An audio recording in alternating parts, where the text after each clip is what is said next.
तो हाँ जी स्टूडेंट, जिन भी बच्चों को मेरे वीडियोस पसंद आ रहे हैं बेटा प्लीज़ मेरे चैनल को ज़्यादा ज़्यादा लाइक शेयर एंड सब्सक्राइब करें। मेरे चैनल का नेम है maths world by Praveen Singhal.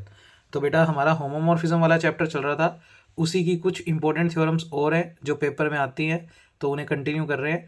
तो बेटा नेक्स्ट थ्योरम है हमारी, a homomorphism F is defined from a group G to a group G dash is a monomorphism if and only if.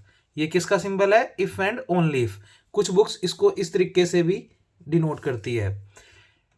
और if and only if के बाद क्या दिया हुआ है? Kernel of F is equal to E, उसके ऊपर करली ब्रेसेस। इसका मतलब ये सेट को रिप्रेजेंट कर रहा है कि कर्नल ऑफ एफ में सिर्फ एक ही एलिमेंट है, और वो कौन सा है? ई। जहां पर ई वो बोल रहा है कि वो आइडेंटिटी एलिमेंट है ग्रुप जी का।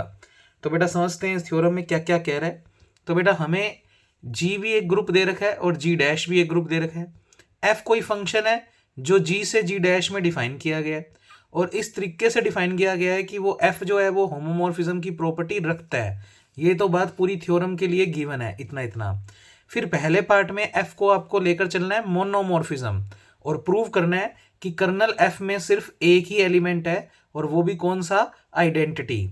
और क्योंकि थ्योरम में ये सिंबल है तो आपको इस थ्योरम का कन्वर्स भी करना है, विलोम भी करना है। बेटा विलोम के अंदर आप कर्नल ऑफ एफ में लेकर चलोगे कि एक ही एलिमेंट है जिसका नाम ई है, और प्रूव करोगे कि वो एफ कैसा फंक्शन है? मोनोमॉर्फिज्म।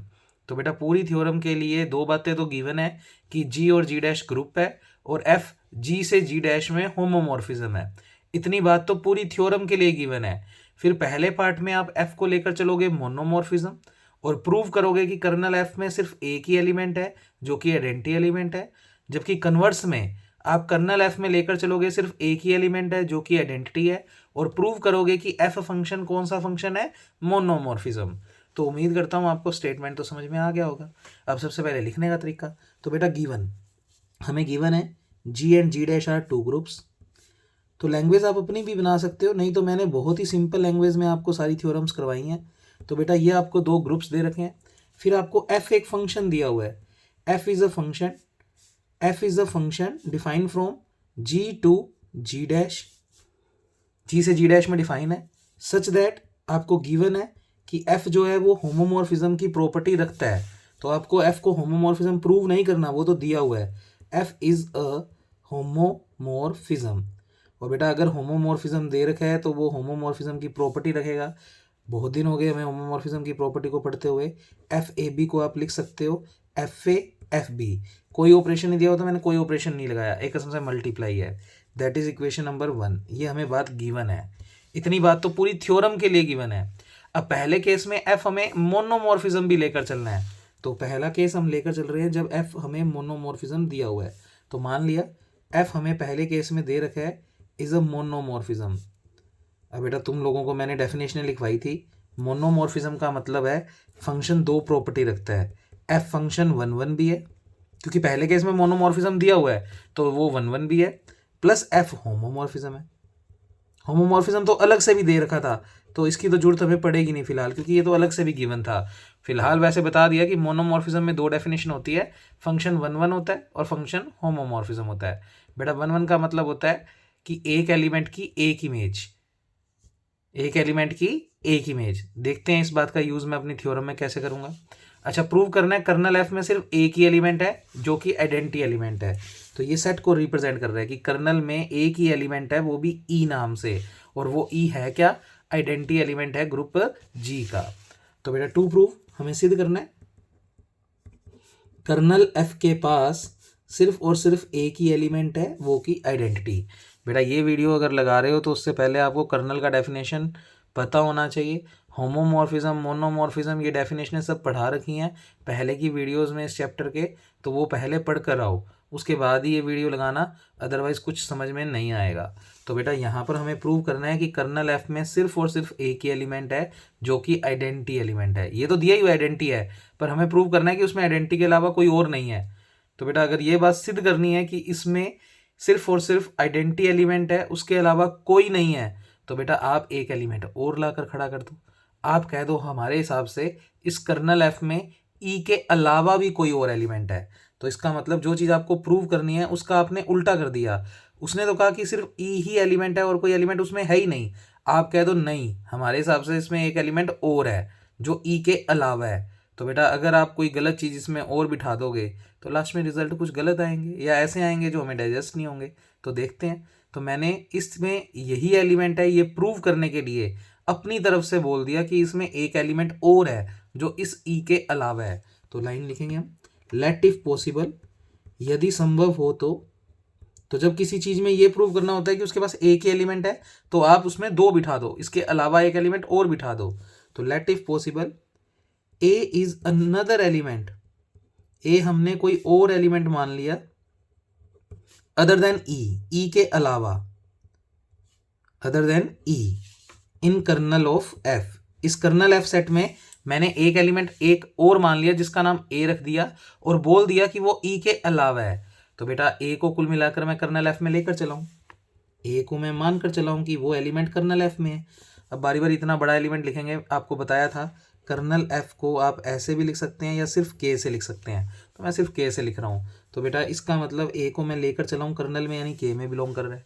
अब आपको मैंने जब कर्नल का डेफिनेशन समझाया था तब वहाँ पर नोट पढ़ाया था कि अगर कोई चीज़ कर्नल में है तो वो कर्नल की प्रॉपर्टी को क्या करेगी, सेटिस्फाई। और कर्नल की डेफिनेशन थी क्या, अगर कोई एलिमेंट कर्नल में है तो उस एलिमेंट पे एफ लगाने पर वो दूसरे ग्रुप की क्या देता है, आइडेंटिटी। बेटा दूसरे ग्रुप का नाम जी डैश है तो इसका मतलब उसकी आइडेंटिटी का नाम क्या होगा, ई डैश। तो बेटा आप यहाँ से लिखोगे बाय डेफिनेशन ऑफ कर्नल। मैं पहले बता रहा हूँ जिन्होंने पहले वाली वीडियोज इस चैप्टर की नहीं लगाई है उनको ये थ्योरम समझ में नहीं आएगी। तो बाय डेफिनेशन ऑफ कर्नल, अगर ए कर्नल में है तो वो कर्नल की प्रॉपर्टी को सेटिस्फाई करेगा। दैट मीन्स ए के ऊपर एफ लगने पर वो दूसरे ग्रुप की क्या देगा, आइडेंटिटी। फिर मैंने आपको इसी चैप्टर में एक थ्योरम कराई है, ये रीजन सारे लिखने हैं जो मैं लिख रहा हूँ यहाँ पे। ई डैश का वैल्यू बराबर होता है एफ ऑफ ई के, आप चेक कर सकते हो थ्योरम नंबर 1.1। तो बेटा इस ई डैश को आप लिख देंगे, ये एफ ए तो चल ही रहा है, ई डैश को आप लिख देंगे एफ ऑफ ई। अब चेक करो आपको क्वेश्चन में और क्या गिवन है। पहले हिस्से में आपको गिवन है एफ मोनोमॉर्फिज्म है, अगर मोनोमॉर्फिज्म है तो एफ वन वन फंक्शन है। तो आप साइड में रीजन लिखोगे, रीजन लिखने हैं, अगर ये नहीं लिखोगे तो कोई मार्क्स नहीं है। एफ आपको दे रखा है मोनोमॉर्फिज्म। If and only if symbol का मतलब यही होता है कि जो पार्ट प्रूव कर रहे हो उसमें आपको जो चीज़ गिवन है उसका यूज़ करना जरूरी होता है। अगर उसका यूज़ किए बिना प्रूव कर रहे हो तो वो वेरिफिकेशन उस थ्योरम का नहीं माना जाएगा। तो बेटा आपको अगर प्रूव करना है कि इसमें सिर्फ एक ही एलिमेंट है तो इस पार्ट को प्रूव करते वक्त आपको जो चीज़ गिवन है मोनोमॉर्फिज्म उसका यूज़ करना जरूरी है। तो बेटा एफ आपको मोनोमॉर्फिज्म दिया हुआ है, अगर एफ मोनोमॉर्फिज्म है तो एफ एक वन वन फंक्शन है। अब समझो वन वन की खासियत क्या होती है। बेटा अगर कोई फंक्शन वन वन होता है तो अगर ये इमेज को रिप्रेजेंट करता है, इमेज क्यों कह रहा हूँ, क्योंकि बेटा आपको ग्रुप जो दिया हुआ है वो एक तो जी दिया हुआ है, एक जी डैश। एफ नाम का फंक्शन जी से जी डैश में है। मान लो इसमें ए टाइप का एलिमेंट है तो इसमें जो इसकी इमेज होएगी वो एफ ए नाम से दिखेगी। मतलब जब भी एफ लगा होता है तो वो सेकंड सेट के एलिमेंट होते हैं और सेकंड सेट के एलिमेंट्स को इमेज बोलते हैं। तो बेटा अगर कोई फंक्शन वन वन है और दो इमेजेस इक्वल है, अगर इसकी कोई दो इमेजेस इक्वल है तो इसका मतलब उनके कोरस्पॉन्डिंग वो एलिमेंट भी आपस में क्या होंगे, इक्वल। क्योंकि वन वन का मतलब होता है एक की एक इमेज। अगर ये दो इमेज इक्वल है इसका मतलब ये दो एलिमेंट ना होकर एक है, तो कोरस्पॉन्डिंग एलिमेंट भी क्या होना चाहिए, एक। तो इसका मतलब ए और ई को भी आपस में क्या होना पड़ेगा, इक्वल। तो गिवन ही है कि फंक्शन वन वन है, अगर वन वन है और दो इमेजेस बराबर हैं तो उनके अंदर वाले एलिमेंट हमेशा इक्वल होते हैं। कहने का मतलब अगर फंक्शन वन वन दिया होता है तो एफ हट जाता है और अंदर वाले एलिमेंट इक्वल। पर लॉजिकली मैंने आपको समझाया कि अगर फंक्शन वन वन है और अगर कोई दो इमेजेस अपने आप इक्वल आ जाती हैं तो उनके कोरस्पॉन्डिंग जो दो एलिमेंट होंगे वो भी आपस में इक्वल ही होंगे, जिससे अगर ये इमेज एक है तो उसके कोरस्पॉन्डिंग एलिमेंट भी एक है, यानी एक की एक इमेज। तो बेटा फंक्शन रीज़न आप यहाँ ऐसे लिख देना चाहिए, क्योंकि एफ इज़ वन वन दिया हुआ है तो आप एफ को हटा सकते हो। तो ए बराबर क्या आ गया, ई। बेटा ए बराबर ई आ गया, जबकि आपने तो कहा था ए कोई और एलिमेंट है जो ई के अलावा है। अब दोनों बातें तो अलग अलग है। आपने माना था ए जो है वो कर्नल एफ में है और ई के अलावा है, पर वो ए कहता मैं तो किसके बराबर ही हूँ, ई के। इसका मतलब ई के अलावा कोई और एलिमेंट कर्नल में एग्जिस्ट ही नहीं कर रहा। दैट मीन्स कर्नल एफ में सिर्फ एक ही एलिमेंट है, वो भी आइडेंटिटी एलिमेंट। अब अगर आपको ये बात समझ नहीं आई तो सोचो, अगर कोई बच्चा ए की जगह नाम बी रखता तो आप इस पूरी थ्योरम में ए की जगह बी रख के चलते तो बी बराबर ही आ जाता। इसका मतलब आप तो बी को ई के अलावा मानकर चले थे, पर बी भी किसके बराबर आ गया, ई के। इसका मतलब कर्नल एफ में सिर्फ और सिर्फ एक ही एलिमेंट जाएगा जिसका नाम ई है। उसको चाहे ए से बोल लो चाहे बी से बोल लो, पर एलिमेंट वो ई के बराबर ही है। इसका मतलब उसके अंदर ई के अलावा कोई और एलिमेंट एग्जिस्ट नहीं कर रहा। तो आप लिख दोगे विच इज कॉन्ट्राडिक्शन। इसका लाइन का मैथमेटिकल टर्म्स में मतलब है कि आपने ए को मानना है कि वो ई के बराबर नहीं है। तो इसको इक्वेशन नंबर 2 बोल देता हूँ, which is contradiction of equation 2, जो कि इक्वेशन 2 का जस्ट अपोजिट है। तो इसका मतलब अवर एजम्पशन इज रॉन्ग। एजम्पशन को हिंदी में बोलते हैं मानना, हमने जो मानना वो गलत मानना। So our assumption is wrong, that means kernel F में ई के अलावा कोई और एलिमेंट एग्जिस्ट नहीं कर रहा। कोई और एलिमेंट लाकर खड़ा किया था मैंने, ए नाम से लाकर खड़ा किया, पर वो ए किसके बराबर आ गया, ई के। अगर कोई बच्चा बी को लाकर खड़ा करेगा तो वो भी ई के बराबर आ जाएगा। इसका मतलब जो भी एलिमेंट आप अलग से लाकर खड़ा करोगे वो सब ई के बराबर होते जाएंगे। इसका मतलब अलग से कोई और एलिमेंट एग्जिस्ट कर ही नहीं रहा। दैट मीन्स कर्नल एफ में सिर्फ और सिर्फ एक ही एलिमेंट है जिसका नाम आइडेंटिटी एलिमेंट है। तो ये तो थ्योरम का हो गया फर्स्ट हाफ। अब हमें इस थ्योरम का करना है बेटा कन्वर्स, विलोम। बेटा विलोम के अंदर हमें कर्नल एफ बराबर दिया हुआ है ई, और हमें एफ फंक्शन को प्रूव करना है मोनोमॉर्फिज्म। और मोनोमॉर्फिज्म के लिए दो प्रॉपर्टी प्रूव करनी होती है, 1 1 और होमोमॉर्फिज्म। पर हम सिर्फ 1 1 करेंगे। होमोमॉर्फिज्म तो ऑलरेडी क्वेश्चन में गिवन है, अलग से गिवन है। इसका मतलब प्रॉपर्टी तो सेटिस्फाई हो रही है, तो हमें सिर्फ और सिर्फ 1 1 प्रूव करना पड़ेगा। और लिख देंगे होमोमॉर्फिज्म की प्रॉपर्टी तो ऑलरेडी गिवन है, दैट मीन्स दोनों प्रॉपर्टी सेटिस्फाई हो गई। दोनों हो गई तो एफ फंक्शन क्या प्रूव हो जाएगा, मोनोमॉर्फिज्म। तो कन्वर्ट स्टार्ट करते हैं। बेटा कन्वर्ट्स में अब की बार हमें गिवन है कि कर्नल एफ के पास सिर्फ एक ही एलिमेंट है जो कि आइडेंटिटी एलिमेंट है, उसके अलावा इसमें कोई और एलिमेंट नहीं है। और प्रूव क्या करना है, to prove F be a monomorphism. F एक मोनोमॉर्फिज्म नाम की मैपिंग है, monomorphism. For this we will prove, monomorphism के लिए हमें दो बातें प्रूव करनी है। तो for this we will prove first F is 1 1 and second F is homomorphism. और यहीं पर उसके ब्रैकेट में आप लिख दोगे ऑलरेडी गिवन। ये तो हमें क्वेश्चन के अंदर स्टेटमेंट के अंदर ऑलरेडी गिवन है, तो हमें इसको प्रूव करने की कोई जरूरत नहीं है। तो now we will prove only, तो आप उसके बाद लिखोगे now we will prove only F is 1 1। अब हमें सिर्फ एफ को क्या प्रूव करना है, 1 1। अब बेटा हो सकता है हमने कभी भी 1 1 प्रूव करना नहीं सीखा हुआ, तो मैं आपको 1 1 प्रूव करना सिखाता हूँ। बेटा जब भी किसी फंक्शन को 1 1 प्रूव करना है तो आप हमेशा सेकंड सेट के कोई भी दो एलिमेंट इक्वल रख दो। अब मान लो एक एलिमेंट का नाम ए है, दूसरे एलिमेंट का नाम बी है, तो कोरस्पॉन्डिंग इमेज का नाम क्या हो जाएगा, एफ बी।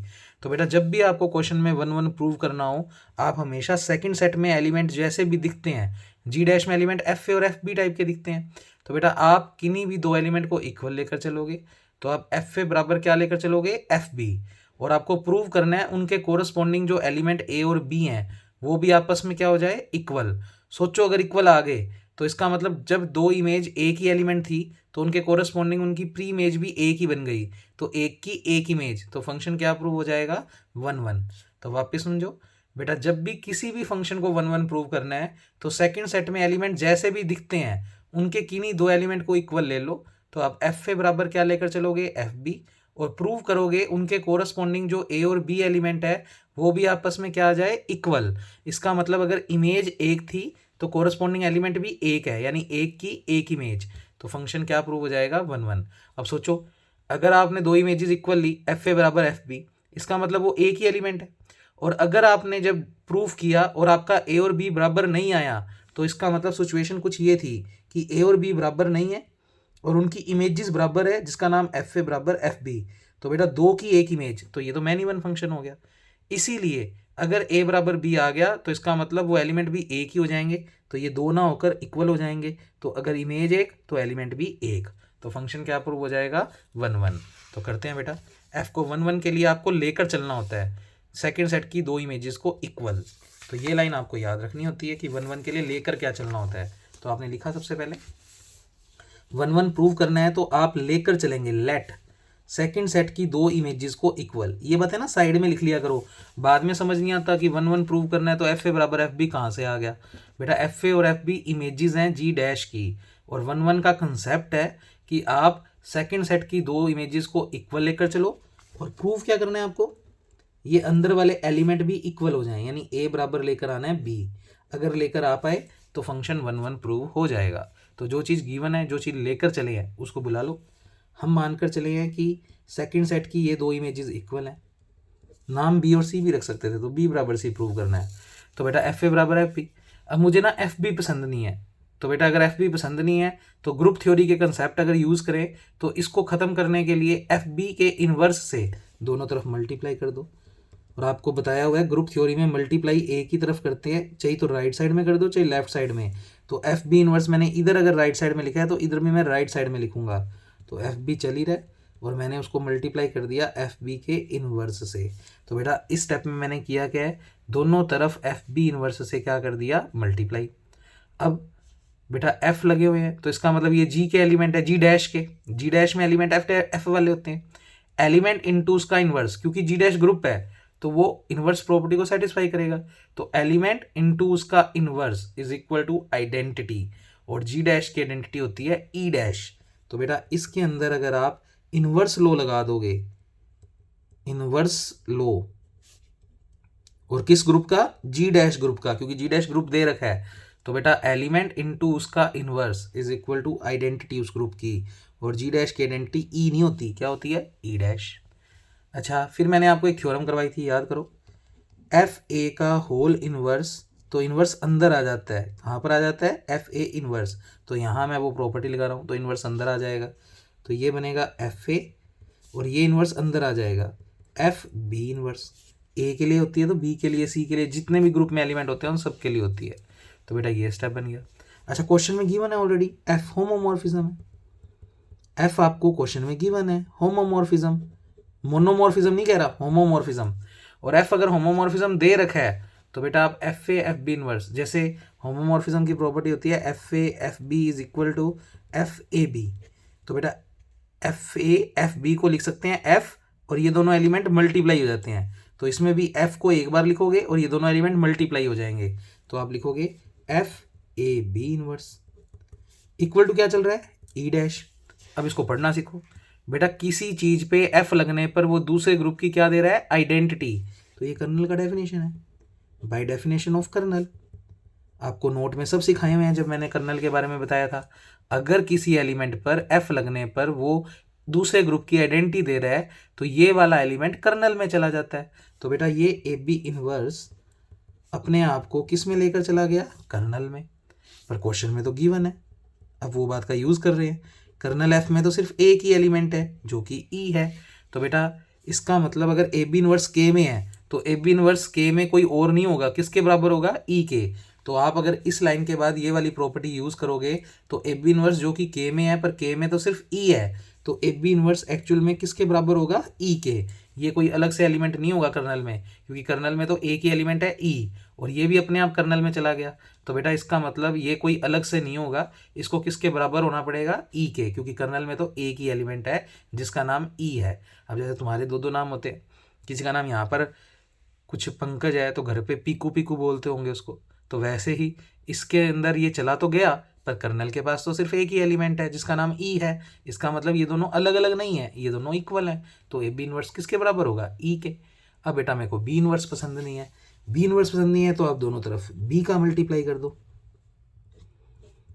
तो मैंने कर दिया दोनों तरफ। पहले इसमें एसोसिएटिविटी लगा दो, क्योंकि जी ग्रुप है, क्योंकि एफ नहीं लगे हुए ना एलिमेंट, इसका मतलब ये जी के एलिमेंट्स हैं सारे। तो बेटा सबसे पहले तो आप एसोसिएटिविटी प्रॉपर्टी लगा दो, भाई एसोसिएटिविटी इन जी। एसोसिएटिविटी का मतलब होता है ब्रैकेट शिफ्ट करना, तो ब्रैकेट शिफ्ट हो गया बी इनवर्स बी पे, ई इंटू बी चल ही रहा है, element into inverse is equal to identity. तो बेटा यहाँ पर इनवर्स लो लग गया जी वाला, क्योंकि एफ नहीं लगे हुए, तो ये सारे एलिमेंट जी के है, तो बाई इनवर्स लो in G, B inverse B को लिख दोगे ई, ई इंटू बी चल ही रहा है। अब यहाँ पर आइडेंटिटी लो लग गया, और बेटा ग्रुप ही नहीं पता फिर अपने को कुछ नहीं आएगा समझ। Element into identity is equal to element, identity into element is equal to element, क्योंकि आइडेंटिटी लो दो टाइप का होता है, तो ए बराबर क्या आ गया बेटा, बी। ए बराबर बी ही मेरे को प्रूव करना था, चेक करो। तो बेटा दो इमेजेस अगर बराबर लेकर चले और कोरस्पॉन्डिंग एलिमेंट इक्वल आ गया, इसका मतलब इमेज अगर एक है तो एलिमेंट भी एक है। तो बेटा फंक्शन क्या प्रूव हो गया आपका? सो एफ इज 1 1। करना तो होमोमॉर्फिज्म भी प्रूव था क्योंकि मोनोमॉर्फिज्म के लिए, बट आप लिखोगे एफ ऑलरेडी गिवन है, एफ इज होमोमॉर्फिज्म, ये तो हमें गिवन है तो हमें प्रूव करने की जरूरत नहीं है। और अगर दोनों प्रॉपर्टी प्रूव हो गई तो आप कह सकते हो एफ इज मोनोमॉर्फिज्म। तो बेटा ये थ्योरम भी कंप्लीट हो चुकी है। अब पहले तो आप ये अच्छे से नोट कर लो, एक थ्योरम और है जो बिल्कुल यही थ्योरम ही लिखनी है, बस एक वर्ड का चेंज हो जाएगा तो मैं वो इसी में कर दूंगा। तो पहले आप इस थ्योरम को अच्छे से जैसे भी पोज करके नोट करनी है कर लो, फिर मैं इसी के अंदर चेंजेस करके आपको नेक्स्ट थ्योरम करवा रहा हूँ। तो बेटा ये थी हमारी पहली थ्योरम। अब हम करते हैं दूसरी थ्योरम, दोनों में से कोई एक पेपर में आ सकती है। अब दूसरी थ्योरम सुनो, थ्योरम नंबर मैं इसको 2 नाम दे देता हूँ, चेंजेस इसी में कर रहा हूँ, तुम वापस लिखोगे पूरी थ्योरम। तो स्टेटमेंट सुनो क्या है, a homomorphism have is defined from a group G, to की जगह वर्ड आ गया ऑन टू, पहली चेंज तो ये आ गया। तो पहले आप वो नोट कर लेना अच्छे से, और फिर अब ये भी नोट करनी है आपको वापस। तो स्टेटमेंट में आ गया होमोमॉर्फिज्म और टू की जगह ऑन टू, फिर मोनोमॉर्फिज्म की जगह बेटा आ गया आइसोमॉर्फिज्म। इतना सा चेंज हुआ है बस, पर ये थ्योरम अगर पेपर में आती है तो भी आपको यही थ्योरम लिखनी है। अब लिखनी कैसे है वो मैं समझाता हूँ। तो बेटा अब ये स्टेटमेंट हो गया, तो लिखना स्टार्ट करते हैं। बेटा जी और जी डैश आपको वही ग्रुप दे रखे हैं, एफ कोई फंक्शन है जो जी से जी डैश में डिफाइन है, सच दैट एफ एक तो होमोमॉर्फिज्म दिया हुआ है और एक एफ आपको ऑन टू दिया हुआ है। तो एक तो आपको एफ होमोमॉर्फिज्म दिया हुआ है तो ये प्रॉपर्टी लिख देना, प्लस आपको एफ क्या दिया हुआ है ऑन टू, बस इतना लिख के छोड़ देना। ये दे देना आप इक्वेशन नंबर 2, इतनी बात अपने को गिवन है। अच्छा पहले केस में एफ को क्या लेकर चलोगे? आइसोमॉर्फिज्म। तो अब की बार एफ आपको दिया हुआ है पहले केस में आइसोमॉर्फिज्म। अब बेटा अगर आइसोमॉर्फिज्म दिया हुआ है इसका मतलब 3 बातें गिवन है, 1 1 एफ इज ऑन टू, दूसरे पे ऑन टू लिख देना, और तीसरे पे लिख देना एफ इज होमोमॉर्फिज्म। तो कोई चीज़ अगर आइसोमॉर्फिज्म होती है तो उसका मतलब वो 3 प्रॉपर्टी रखती है, 1 1 ऑन टू और होमोमॉर्फिज्म। तो पहले केस में हम एफ को आइसोमॉर्फिज्म लेकर चल रहे हैं, दैट मीन्स हमें ये तीनों प्रॉपर्टी गिवन है। और प्रूव क्या करना है भाई? कर्नल एफ में एक ही एलिमेंट आइडेंटिटी। अब देखो कैसे प्रूव करेंगे, इसमें अगर एक ही एलिमेंट है ये प्रूव करना है तो आप एक एलिमेंट और लाकर बिठा दो जो ई के अलावा है। किस में बिठा कर चले हो? कर्नल में। तो ए किस में चल रहा है? कर्नल में। कर्नल को शॉर्ट फॉर्म में के लिखते हैं। अगर ए कर्नल में है तो वो कर्नल की प्रॉपर्टी को सेटिस्फाई करेगा, तो इस एलिमेंट पर एफ लगने पर वो दूसरे ग्रुप की क्या देगा? आइडेंटिटी। फिर आपको एक थ्योरम करवाई थी, ई डैश को आप लिख सकते हो एफ ई, सब रीजन लिखे हुए हैं साइड में। अब फंक्शन देखो आइसोमॉर्फिज्म दिया हुआ है तो यहाँ पर मोनो की जगह काट के क्या लिख दोगे? आइसोमॉर्फिज्म। और अगर आइसोमॉर्फिज्म है तो भी फंक्शन 1 1 है, क्योंकि आइसोमॉर्फिज्म में भी 1 1 की प्रॉपर्टी होती है। और अगर 1 1 है तो बेटा अगर दो इमेजेस इक्वल है तो उनके कोरस्पॉन्डिंग ये एलिमेंट भी क्या होंगे? इक्वल। तो ए बराबर क्या आ गया? ई। और ए बराबर ई आने का मतलब वो हमारी इक्वेशन नंबर स्टार का, इसको अब की बार स्टार दे दो क्योंकि 2 ऊपर मैंने ऑन टू वाले को दिया हुआ है। तो ये हमारी स्टार नंबर इक्वेशन का क्या कर रहा है? Contradiction. So our assumption is wrong, that means kernel F में सिर्फ एक ही एलिमेंट है जिसका नाम है आइडेंटिटी। तो देखो वही थ्योरम लिखनी है, बस जहाँ मोनो वर्ड था वहाँ मैंने आइसो वर्ड डाल दिया। अच्छा कन्वर्स करते हैं बेटा, कन्वर्स में कर्नल एफ तो क्या दिया हुआ है? ई, और हमें प्रूव करना है एफ को मोनोमॉर्फिज्म नहीं आइसोमॉर्फिज्म। और बेटा आइसोमॉर्फिज्म प्रूव करना है तो 3 बातें प्रूव करनी है, एफ को 1 1, मेरे पास स्पेस नहीं है बीच में लिख देना तुम, एफ इज ऑन टू, और थर्ड पे प्रूव करना है एफ इज होमोमॉर्फिज्म। बेटा ऑन टू और होमोमॉर्फिज्म तो दे रखा है, चेक करो आपको यहाँ पर स्टेटमेंट में जी ऑन टू जी डैश, इसका मतलब ऑन टू फंक्शन भी दिया हुआ है। तो बेटा इसका मतलब अपने को थ्योरम में ये दोनों बातें तो गिवन है, तो इसके साथ भी ब्रैकेट में लिख देना ऑलरेडी गिवन। तो आपको सिर्फ फंक्शन को क्या प्रूव करना है? 1 1। तो मैंने लिखा now we will prove only F is 1 1। और 1 1 के लिए आपको बताया ही अभी पूरा तरीका, आप सेकंड सेट के 2 एलिमेंट्स इक्वल लेकर चलोगे और प्रूव करोगे कि उनके एलिमेंट्स भी अंदर इक्वल है। तो बेटा आप एफ ए बराबर एफ बी लेकर चले। अब ये कैलकुलेशन सारी मैंने क्योंकि समझा रखी है तो एज इट इज़, और इस क्वेश्चन में भी एफ होमोमॉर्फिज्म दिया हुआ था तो वो सारी प्रॉपर्टी लग कर आपका लास्ट में फाइनल रिजल्ट ये आ जाएगा। तो एफ फंक्शन आपका क्या प्रूव हो गया? 1 1, और ऑन टू और वो दिया ही हुआ है, but F is homomorphism and onto. और अगर तीनों चीज़ें अपने होगी प्रूव तो एफ क्या हो गया? आइसोमॉर्फिज्म। तो बेटा बिल्कुल यही थ्योरम आपको करनी है, जहाँ जहाँ बस मोनो वर्ड था उसकी जगह मैंने आइसो लगा दिया, और आइसो की वजह से हमारे पास ऑन टू की कैटेगरी और आ गई। और जब हमने आइसोमॉर्फिज्म प्रूव करना था तो 3 प्रॉपर्टी प्रूव करनी थी, 1 1 ऑन टू और होमोमॉर्फिज्म। पर थ्योरम के स्टेटमेंट को अगर आप पढ़ोगे तो ऑन टू और होमोमॉर्फिज्म आपको दे रखा था, तो आपको इस थ्योरम में सिर्फ 1 1 प्रूव करना था। जो हमने पिछली थ्योरम में जैसे किया था वैसे का वैसा इसमें लिखना है। तो बेटा ये 2 थ्योरम्स आज की क्लास में कंप्लीट होती है। इसी के साथ मैं मेरा वीडियो कंप्लीट कर रहा हूँ। कल मिलेंगे आगे की कुछ थ्योरम्स के लिए। तो अब ज़्यादा काम नहीं रहा, 2 से 3 वीडियोज़ और है और आपका ये सिलेबस पूरा हो जाएगा। Okay, thank you class.